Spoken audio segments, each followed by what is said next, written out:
ইউক্রেনের president Vladimir জেলেনস্কিকে স্বৈরশাসক বলে আখ্যা দেওয়ায় নিজের আগের মন্তব্য থেকে সরে এসেছেন ডোনাল্ড ট্রাম্প।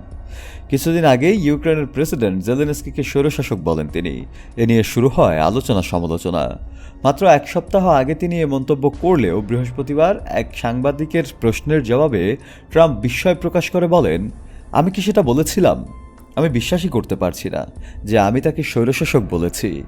এমনই এক খবর প্রকাশ করেছে ইউএস টুডে। ট্রাম্পের এই মন্তব্য আসে এক গুরুত্বপূর্ণ বৈঠকের আগ মুহূর্তে। শুক্রবার ২৭ ফেব্রুয়ারি তার সঙ্গে জেলেনস্কির বৈঠক অনুষ্ঠিত হওয়ার কথা রয়েছে। এর একদিন আগে বৃহস্পতিবার তিনি ব্রিটেনের প্রধানমন্ত্রী স্টারমারকে ওভাল অফিসে স্বাগত জানান। এই বৈঠকে দুই দেশের দ্বিপাক্ষিক সম্পর্ক নিয়ে আলোচনা হয়। সেখানে ইউক্রেন রাশিয়া যুদ্ধ প্রসঙ্গ উঠে আসে। ট্রাম্প রাশিয়ার প্রেসিডেন্ট ভ্লাদিমির পুতিনের সঙ্গে আলোচনার মাধ্যমে মার্কিন পররাষ্ট্র নীতিতে পরিবর্তনের ইঙ্গিত দেন। ট্রাম্প বলেন, আমার পুতিনের সঙ্গে খুব ভালো সম্পর্ক আছে। আমি মনে করি জেলেনস্কির সঙ্গেও খুব ভালো সম্পর্ক আছে। এদিকে ট্রাম্প প্রশাসন ইউক্রেনের সঙ্গে একটি চুক্তি স্বাক্ষরের প্রস্তুতি নিচ্ছে।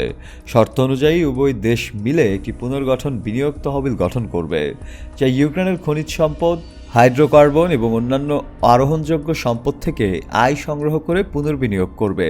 চুক্তি অনুযায়ী ইউক্রেন এই তহবিলে তার আয়ের ৫০% জমা দেবে, যতক্ষণ না এটি $৫০০ বিলিয়ন পৌঁছায়। এখন পর্যন্ত যুক্তরাষ্ট্র ইউক্রেনকে $৩৫০ বিলিয়ন সহায়তা ও সামরিক সরঞ্জাম সরবরাহ করেছে।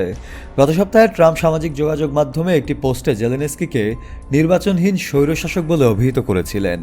যুদ্ধের কারণে ২০২৪ সালের বসন্তে ইউক্রেনের জাতীয় নির্বাচন বাতিল করা হয়, জানিয়ে ট্রাম্প জেলেনস্কির জনপ্রিয়তা ও নেতৃত্ব নিয়ে প্রশ্ন তোলেন। এর প্রতিক্রিয়ায় জেলেনস্কি ট্রাম্পকে মিথ্যা তথ্য ছড়ানোর অভিযোগ করেন। মূল বিবাদটি মূলত বিরল খনিজ সম্পদের নিয়ন্ত্রণ ইস্যুকে কেন্দ্র করেই তৈরি হয়েছিল। শফেল মাওলা, কালের কণ্ঠ।